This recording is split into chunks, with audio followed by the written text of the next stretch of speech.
सुकन्या,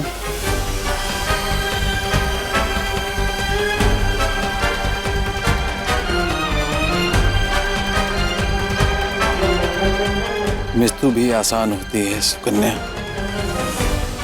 परंतु जो तुम्हें सजा मिली है वो मृत्यु से भी भयंकर है।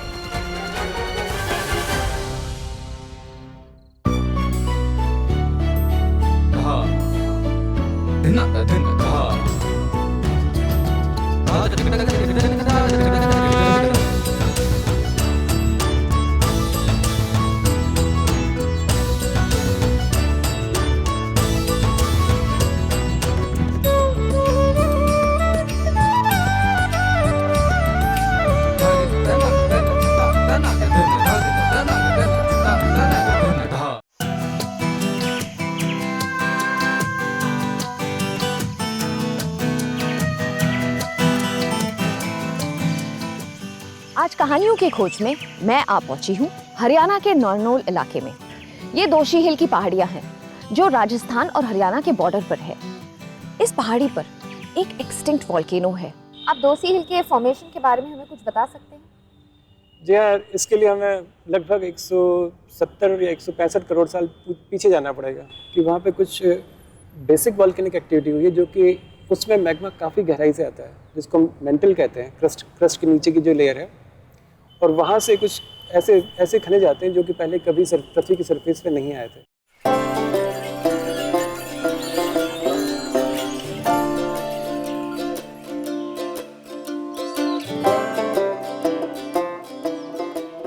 यहाँ एक और कहानी भी है जो जुड़ी हुई है च्यवनप्राश से, जिसे आजकल सेहत और चेहरे पर चमक का प्रतीक माना जाता है।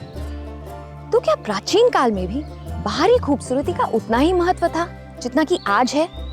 और अंदरूनी खूबसूरती का क्या? मैं हूं सारा और इस इंटरेस्टिंग कहानी को ढूंढने आई हूं यहाँ दोषी पर्वत पर। जगत पिता ब्रह्मा ने सृष्टि की रचना की थी। उनके 10 मानस पुत्र थे, उनमें से भृगु ऋषि भी थे। तो भृगु ऋषि के पुत्र हुए महर्षि च्यवन। च्यवन ऋषि ने तपस्या की थी ऊपरी दोषी के ऊपर। उन्होंने यहाँ बताते हैं 88,000 वर्ष तक तपस्या की थी। हरियाणा और राजस्थान के बॉर्डर पर है दोषी पर्वत। कहते हैं कि त्रेता और द्वापर युग के बीच इसी पहाड़ी पर च्यवन ऋषि का आश्रम मिला था, जहां उन्होंने तपस्या की। मगर इसके साथ एक और कहानी भी जुड़ी है, एक खूबसूरत राजकुमारी और च्यवन ऋषि के साथ उसके विवाह की कहानी। कितनी अजीब बात है कि एक कम उम्र वाली लड़की की शादी अचानक एक बूढ़े ऋषि के साथ करवा दी गई। क्या ये शादी करके वो लड़की खुश थी?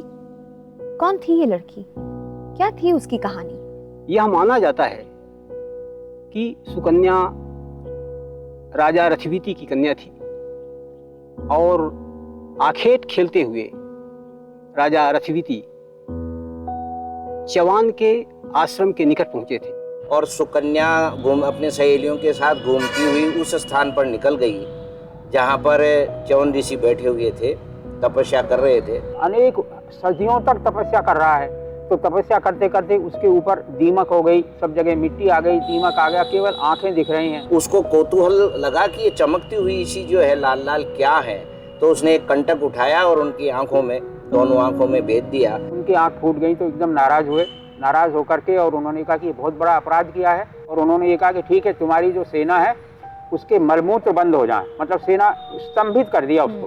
तो उसके पास भाग करके आई कि साहब ये तो अपराध हो गया है, ये क्या कन्या को पता थोड़ी था कि इसलिए आप कृपा। तो उनका ठीक है, अगर ऐसा है तो उससे मेरी शादी करवा दो, तब मैं तुम्हें मेरा अपना शाप वापस लूंगा। सुकन्या घबरा गई। उसने कहा कि महाराज, अब जो है ये मेरे हाथ से ये जो घटना घटित हो गई, इसलिए मैं इसके दोस्त की भागी हूँ। उन्होंने जो है ये कहा कि पिताजी आप मेरा कन्यादान इनके साथ में कर दीजिए। मैं तो हमेशा सोचता था कि मैं तुम्हारा हाथ किसी वीर राजपुत्र के हाथ में दूंगा, मगर आज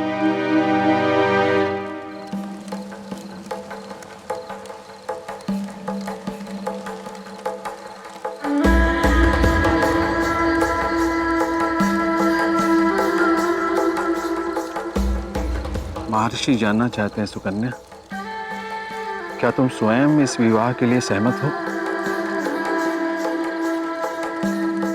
महर्षि जबरदस्ती तुम्हारे साथ विवाह नहीं करना चाहते।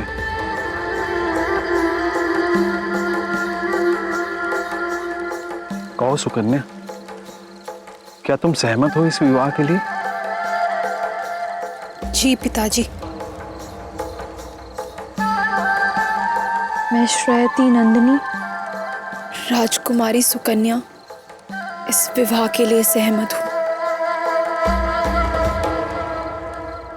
कोई भी जो है राजा या पिता अपनी पुत्री को जो है निर्धन को या अक्षम पुरुष को कभी भी ब्याहता नहीं है, परंतु राजा क्या करे? सुकन्या ने स्वयं कह दिया है कि मैं इनकी सेवा करूंगी। अधिक आयु के पुरुष के साथ कम आयु की लड़की के विवाह का प्रचलन रहा हो, वहां इसे निषेध या विधि के रूप में नहीं लेना चाहिए, लेकिन राजा ने अपने पक्ष को बचाने के लिए सुकन्या का विवाह किया।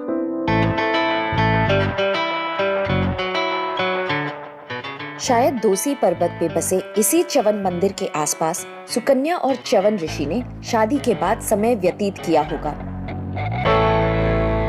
च्यवन ऋषि की कहानी में अश्विनी भाइयों का वर्णन है। तो हाँ, अश्विनी भाई कौन है, कहाँ से आए, किस लिए च्यवन ऋषि से मिले? अश्विनी कुमार ये दो हैं और ये देवताओं के वैद्य हैं, ये माना जाता है। परंतु इनको जो है इंद्र जो है जो देवता गणों की बिरादरी से अलग कर रखा था। अश्विनी भाई देवों के वैद्य थे और इंद्र के गुरु भी थे, लेकिन तब भी उन्हें पूर्ण देवों का दर्जा नहीं दिया गया था, जिसकी वजह से वो देवताओं को चढ़ने वाले चढ़ावे से वंचित रह जाते थे। वो एक बार नारद ऋषि के पास में गए। नारद ऋषि ने कहा कि भूलोक पर महर्षि च्यवन तप कर रहे हैं, वहां जाइए और उनको अपनी व्यथा कहिए, वो आपको यज्ञ का भाग दिला देंगे। अश्विनी कुमार स्वर्ग से पृथ्वी पर आए और उन्होंने जो है वो पूछते पूछते च्यवन वन के लिए पूछा। वहां जो है सुकन्या जी जल भर करके जा रही थी।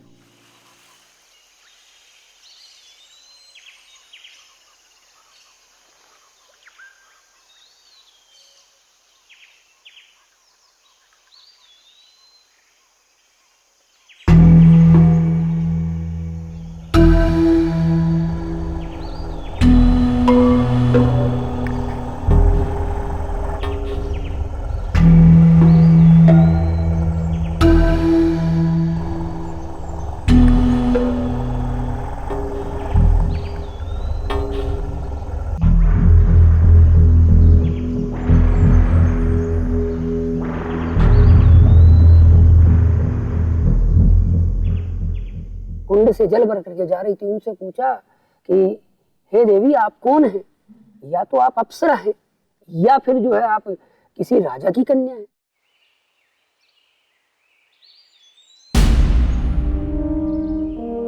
इस घने वन में आप यूं अकेले?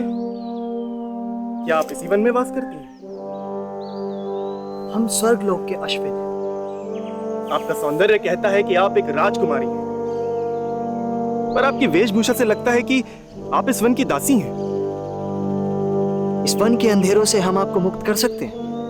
आप हम में से किसी भी एक को आप अपना वर मान लीजिए, हम आपको स्वर्गलोक ले जाएंगे। आपका स्थान तो वहीं है।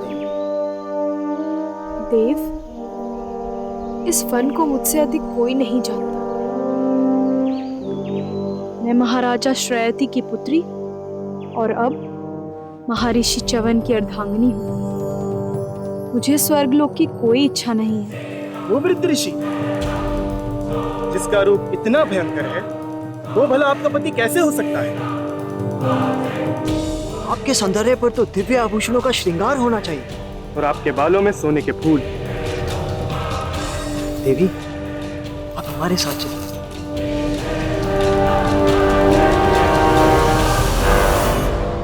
एक स्त्री की ओर आकर्षित होना, क्या ये सही था?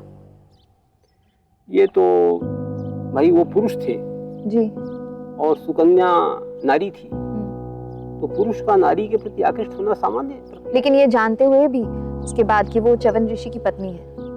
क्यों नहीं? उसका मन देखते हैं वो कि ये इसके साथ रहना चाहती है या केवल जबरदस्ती। राजा की शाप के डर से किया है या मन से किया तो है? बेसिकली परीक्षा ले रहे ये थे। केवल परीक्षा है। च्यवन कोई आम आदमी नहीं थे, वो तो एक बहुत ही तेजस्वी और शक्तिशाली ऋषि थे। वो जानते थे कि दुनिया के लिए बाहरी खूबसूरती की क्या इम्पोर्टेंस है और समझ गए थे कि उनकी उम्र और बाहरी रंग रूप से जुड़े सवाल सुकन्या को बार बार पूछे जाएंगे।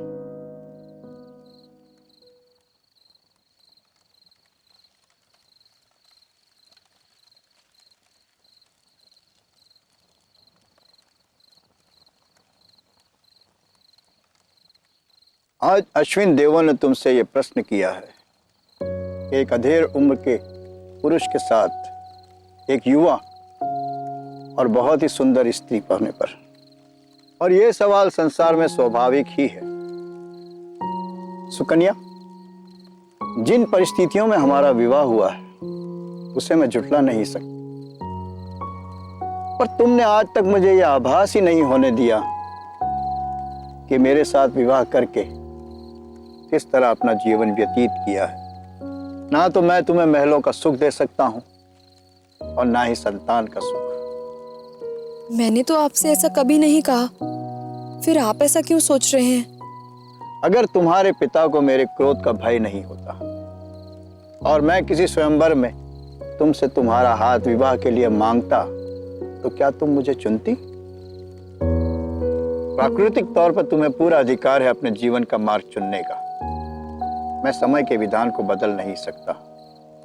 यदि तुम स्वर्ग का सुख चुनना चाहो तो मैं तुम्हें रोकूंगा नहीं। नहीं महर्षि, विवाह के समय में अपने आने वाले पल के बारे में सोचकर भयभीत जरूर थी, लेकिन आज मैं प्रेम की सुंदरता की परिभाषा को जान चुकी हूँ। आपके गुण, आपका विचार, आपकी दया ही तो है जो हर कदम पर मुझे मेरा मार्ग चुनने का अवसर देती है। महर्षि, मेरा ये निर्णय है कि मैं आपकी अर्धांगिनी हूँ और आप ही की रहूंगी। क्या शादी के बाद वो ठीक थी, वो खुश थी शादी में? बिल्कुल, ये बताना, ये हमारे यहाँ पुराना ये है कि महिलाएं पति के प्रति इतनी समर्पित होती हैं, एक बात। दूसरा ये कि अगर खुद गलती हो गई है तो उसको करने के लिए महिला हमेशा तपस्या करेगी, पीड़ा भोग सकती है। सुकन्या ने स्वयं ने भी प्रस्ताव रखा था कि मैंने ये पाप किया है, पाप करने का प्रायश्चित करने की परंपरा प्राचीन काल में थी। शायद वय के अनुरूप आचरण करने के लिए उनमें इच्छा पैदा हुई हो, या सुकन्या की समस्या का समाधान उन्होंने खोजा हो।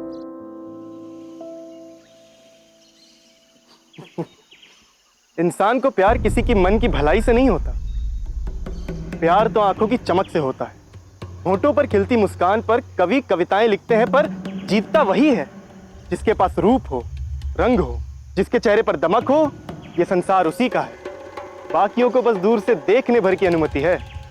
शायद आप ठीक ही कह रहे हैं। एक बार पहले भी सुकन्या का विवाह उसकी मर्जी के बिना कर दिया गया था, लेकिन इस बार उसे यह अधिकार मिलना चाहिए कि वो अपना वर स्वयं चुने। और जब प्रस्ताव देवलोक से आया हो, अश्विन भाइयों का,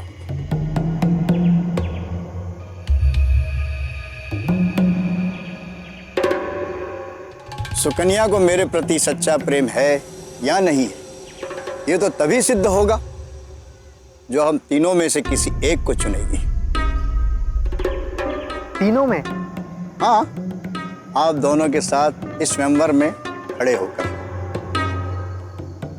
सुकन्या के प्रेम को परखने का यही एक उपाय है। मुकाबला बराबरी का होना चाहिए। आप दोनों की दैविक शक्तियों से मैं भी एक युवा रूप धारण करके आप जैसा तेजवान बनकर। च्यवन ऋषि ने जिस चीज को चाटा और चाट करके वो जवान हो गए, जवान युवावस्था की तरह उनमें शक्ति आ गई, तो वो च्यवनप्राश के नाम से बाद में प्रसिद्ध हो गया। च्यवनप्राश आज देश के कोने कोने में पहुंच गया है और अच्छी हेल्थ का प्रतीक माना जाता है। जो च्यवनप्राश आज बाजारों में मिलता है, कुछ लोगों का मानना है कि उसे बनाने की रेसिपी लगभग वही है जो अश्विनी भाइयों ने च्यवन ऋषि के लिए तैयार की। फिर ये सब हम तक कैसे पहुंची? ये पुंचा एक्चुअली आयुर्वेद एक परंपरा है। उस परंपरा में क्या है कि शुरू से ब्रह्मा से उत्पन्न हुआ है, उसके बाद दक्ष प्रजापति से लेकर के देन अश्विनी कुमार, देन उसके बाद इंद्र के पास आए हैं, इंद्र से लेकर के देन अत्रेय महर्षि तक पहुंच गए हैं। हजारों वर्षों से इसका निर्माण होता रहा है। गुरु इसको बनाता है, शिष्य के सहयोग से बनाता है, शिष्य को सिखाता है, फिर शिष्य गुरु बन जाता है, वो अपने शिष्य को बनाता है। ये सारी चीजें क्या है? ये सारी च्यवनप्राश की मुख्य घटक द्रव्य है। तो ये सारी इंग्रेडिएंट्स यूज होती है च्यवनप्राश बनाने के लिए। जी। तो ये वही फॉर्मूला है जो अश्विनी भाइयों ने च्यवन ऋषि के लिए तैयार की थी? बिल्कुल यही फॉर्मूला है। भृगु के पुत्र थे च्यवन। च्यवन के वंशज आज भी यहाँ गोनेर गांव में रहते हैं और भार्गव कम्युनिटी के नाम से जाने जाते हैं। आज भी इन च्यवन ऋषि के जो वंशज है, चिमनबोड़ ब्राह्मण, ये ऐसे ब्राह्मण हैं जो दान नहीं लेते और इनका मुख्य धंधा आज के इस जमाने में खेती का है। वो जड़ी बूटियां तो नहीं है जो अश्विनी कुमारों ने बनाया था, लेकिन उसका कुछ मतलब मिला जुला है, थोड़ा बहुत है। वो धीरे धीरे और भी कम होता जा रहा है जैसे जैसे समय बदल रहा है। आपके यहाँ इस गांव में असली च्यवनप्राश मिलता है? नहीं यार, कोई भी नहीं बनाता है। किसी को मालूम ही नहीं है जड़ी बूटियों का इस पहाड़ के अंदर क्या क्या जड़ी बूटियां। हैरानी की बात है कि दोसी हिल, जहाँ च्यवन ऋषि का आश्रम आज भी मौजूद है, वहाँ आसपास उनके नाम से शुरू हुए च्यवनप्राश के बारे में लोगों को जानकारी कुछ कम है और जिनको जानकारी है भी वो इसका इस्तेमाल ही नहीं करते। तो क्या आज भी लोग इस जड़ी बूटी के बारे में जानते हैं? जानते हैं, बहुत कम मात्रा में जानते हैं और जो देहात के यहाँ के लोकल लोग हैं वो इसका यूज करते हैं। नारनौल से आते हैं कई वैद, वो आकर के क्या कर रहे हो, वो घास वास हम तो समझते हैं घास है, हमारे जानवर उस घास को खाते हैं और वो इकट्ठा करके उस घास को और बांध करके ले जाते हैं। बच्चा तुमको मालूम नहीं है, बहुत ही जड़ी बूटी बहुत बढ़िया है, और वो ले जाकर नारनौल बना करके दवाई हमको बेच देती है। 40 से भी अधिक औषधियों को मिलाकर बनाया जाता है च्यवनप्राश। कौन सी औषधि कितनी मात्रा में मिलाई जानी चाहिए, उस मिश्रण को कितने तापमान में मिलाना चाहिए, इस सब का वर्णन सबसे पहली बार 2000 वर्ष पुराने आयुर्वेदिक ग्रंथ चारक संहिता में किया गया था।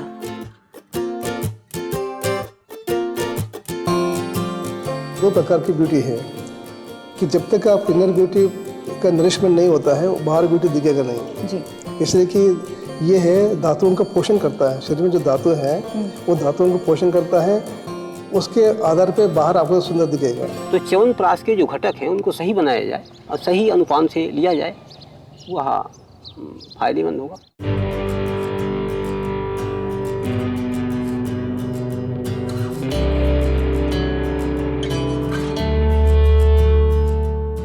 प्रेम हृदय में जरूर है, पर फिर भी कभी कभी दुनिया को उसका परिचय देना ही पड़ता है। अश्विन भाइयों के प्रयासों से च्यवन ऋषि के रूप और स्वास्थ्य का कायाकल्प हो गया, पर साथ ही सुकन्या की दुविधा और बढ़ गई।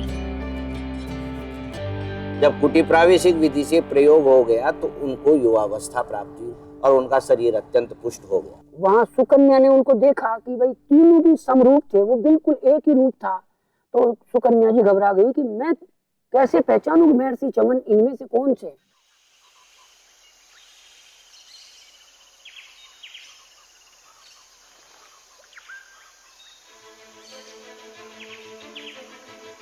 घबराओ मत सुकन्या, तुम हमें जानती हो। हम में से एक तुम्हारा पति है। अगर तुम ये बता सकी कि हम में से कौन तुम्हारा पति है, तो इससे यह सिद्ध हो जाएगा कि तुम वास्तव में अपने पति से प्रेम करती हो। अगर तुम उन्हें चुन नहीं पाई तो हम अश्विन भाइयों में से किसी एक को तुम्हें अपना स्वामी मानना होगा। लेकिन क्यों मान लूं मैं ये?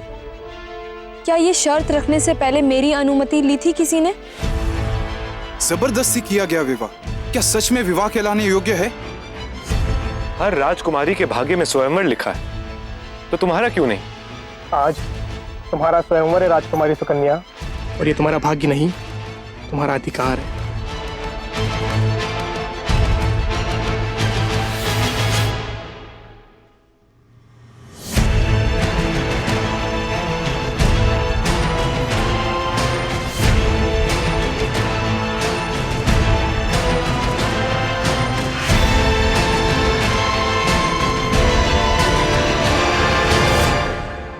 तो हमेशा से आपसे ही प्रेम करती थी स्वामी, तो ये सब करने की क्या जरूरत थी?